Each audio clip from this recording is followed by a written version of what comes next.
I think that the Z Fold 4 from Samsung is probably the best foldable option for most folks in 2023. Hear me out on this. So we've been through some of the ugly adolescent years when it comes to foldable phones. We're finally in like the sophomore, junior class, right? So we've had the Duo 2 from Microsoft. It's over a year old now. This is almost a year old. The Z Fold 5 is coming up. And we've got the Pixel Fold coming out in just a couple of weeks. We've got the new Motorola Razr phone coming out in a couple of weeks. There's a lot of exciting stuff happening. But which one should you buy?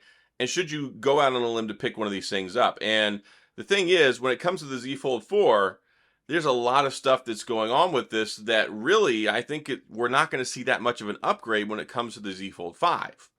Everything I'm seeing is, okay, we're going to get the new chip, which is, of course, the Snapdragon 8 Generation 2 fantastic chip. Like, it's going to give you better battery life. It's going to have better efficiency. It's going to have better standby time. But do you really need it? I mean, if you could get the Z Fold 4 on a discount, which it was heavily discounted, you could get this brand new for like $14.99 just a couple of weeks ago. These deals are not going anywhere because they want to clear these out before the Z Fold 5 gets here. They want to undercut the Pixel Fold, and it's a very complete phone. And the cameras, yes, I think the cameras are great. It's got the S Pen support. It's got the biggest front screen out of any of the Z Folds that have come out to date. And of course, the inside is nice. And it's got the Snapdragon 8 Plus Generation 1, which of course fixed a lot of the issues that the Snapdragon 8 Generation 1 had last year. Decent battery life, and it works well for me. And I've been using this every single day for like basically 10 months.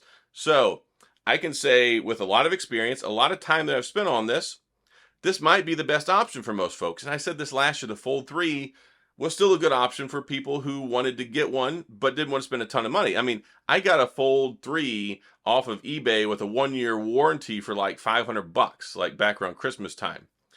The price on these is going to drop a lot once the Fold 5 is here. And everything we're seeing is the Fold 5 looks exactly the same. The renders, they're saying there's basically no difference pretty much at all, other than just like the new chip. So I know maybe a couple things here and there will change, but fundamentally the experience is going to be the same. And we're really at a point where these phones are so powerful, they're going to do the same stuff anyway. I mean, do you really notice much of a difference between how Twitter works for you in the last 3 or 4 years? Have you noticed much of a difference between how well Instagram works? Have you? Not really. Because we're at such a point now that these phones are so powerful, so smooth, so refined, and then the operating system on here is great. One Ui5 is fantastic. I mean, there's just a lot of great things going for it that sometimes it's better for most folks to get the phone that was out last year this year. So, not trying to sell you on one of these, but just kind of placing things into context. I'm really frustrated with this idea of the Pixel Fold costing $17.99 and having a Tensor 2 chip in it. Because the Tensor 2 chip is good, but I don't really think it needs to go in a $1,799 phone. I was really hoping for the Tensor 3, a little bit more powerful, a little bit better refinement, and maybe ditch a little bit of those heat issues, right? So the 8 Plus Generation 1 that we've got here came along at the right time last year. It did a lot of good things, and it really, I think, propped up the confidence for most folks in the Fold form factor. So the Fold 4, very good phone, reliable, built well. Of course, it's got lots of good things going for it. And if you want to get into the foldable world, one thing that I really like about it is I've ditched using tablets. Like, I have my Tab S8, pretty much never use it. This iPad Pro, pretty much never use it. I do it all on here. I enjoy using the Fold. I make all my thumbnails for my videos. I use this at nighttime. I browse stuff. I use Twitter. I play games. I watch videos. And it's a very thoughtful platform. Like, we've come a long way from the original Fold. Like, the original Fold was cool, but it was like super expensive, $2,000. Really, the software was kind of clunky and it wasn't there yet. This is a really refined product. So you also get 4 years of operating system updates, 5 years of security patches. So even a year old, you've still got 3 more OS updates and you got 4 years of security patches. That's better than we got with most phone warranties and support the last couple of years. So if you're interested and you're looking into like getting your feet wet in this whole idea of a foldable phone, you want like a one-size-fits-all platform, but you don't want to spend like $17.99. There's going to be deals on this soon. Like, there will be. There probably is right now while we're talking. And like I said, they were $14.99 the other day. And these phones, they only get cheaper and cheaper as time goes out. You'll probably be able to get one of these for like $700 on eBay with a year warranty, probably by holiday season. And that works for a lot of people because it gives you this cool technology. It gives you what you want, which is the idea of having a phone that also turns into a tablet. And you get all those great features and skill sets and the neat things that go along with it. I think we're finally getting to the place where we've got enough traction on the road that people's interest and confidence in these is really matching up with the experience that you're starting to get. And I mean, this is quite evident. Foldables are not going anywhere. And hopefully Samsung, hopefully for them, we don't get like an iPhone foldable in the next year or two, because it's really going to mess up the market, because I think there is some demand for it. But Samsung is still kind of top dog, especially in the US, when it comes to this idea of foldable phones. The Flip 5 that's coming out looks pretty cool. The Fold 5 is going to be pretty cool, but really not a whole lot of difference. And I was really kind of disappointed with the Fold 4. I said if you had the Fold 3, you probably shouldn't get the Fold 4, because there's not a whole lot of fundamental change other than just the chip and the battery life and a slight upgrade in the cameras, which really wasn't that much.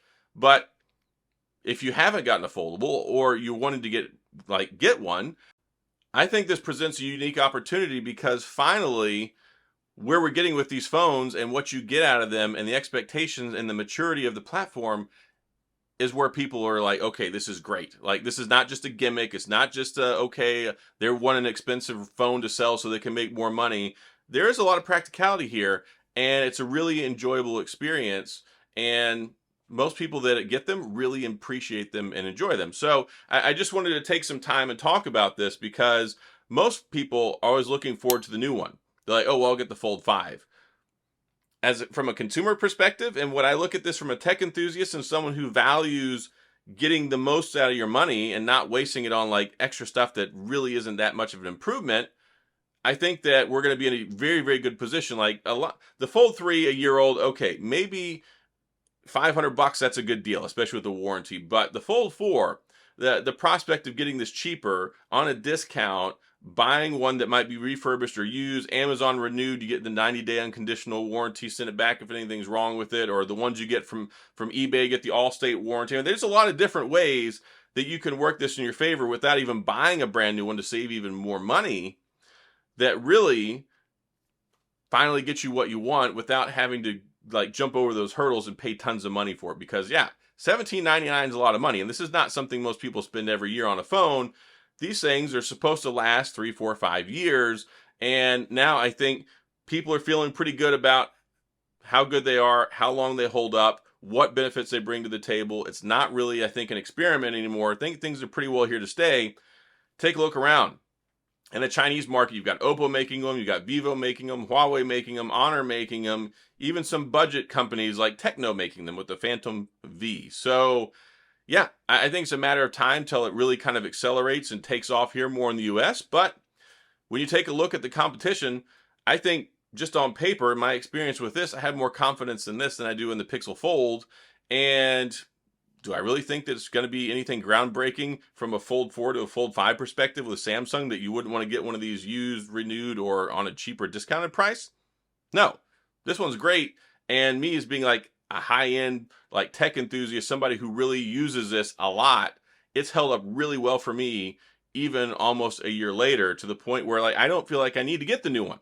Like, I'm going to get the new one because I cover it for the channel, but really I don't really feel the need to upgrade it at all. I think this one's still very, very good, even in 2023. So that's my thought process. That's what I want to talk about in this video.